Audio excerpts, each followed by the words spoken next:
होली पर्व पालन अवसर में गौंदिया अग्निशम बाहिनीर जीरो काजुआलिटी सेवा। गौंदिया ब्लॉक रे थिबा अग्निशम बाहिनी कार्यालय पक्षरु आज पालित हेउथिबा होली पर्व पालन अवसर में विशेष भाव में उक्त कार्यालय पक्षरु जनसाधारण मानकु केतोटी जिनस उपरे विशेष भाव में ध्यान देवाकू परामर्श प्रदान करा जायछि। प्रथमे कौनसी निशा द्रव्य सेवन करी होली खेलिबे नहीं, निशाशक्त अवस्था रे नदी नाल पोखरी और गाड़िया रे थिबा पानी को प्रवेश करिबा नहीं, निशा सेवन करी बेपरिया भाव रे गाड़ी चलाइबा नहीं,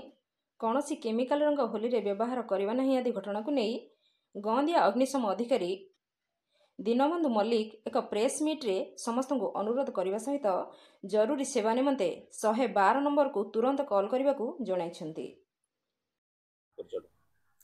स्टेशन ऑफिसर गौंदिया फायर स्टेशन मु प्रथमे गौंदियावासी को हापी होली समस्त को जनाऊँगी एवं तत्सहित आमर महानिर्देशक डीजी साहब को निर्देश क्रमे आमे आमर टीम प्रस्तुत अच्छु एवं से तत्सहित आमर प्रत्येक vulnerable पॉइंट रे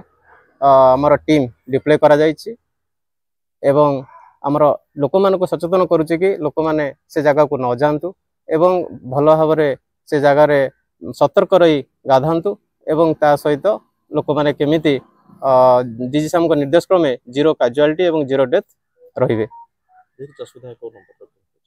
जदि कौन किसी असुविधा है गाड़ी एक्सीडेंट हो कि कौन के बुड़ी गले ताहले हमर 112 को तुरंत आपन जणाइबे।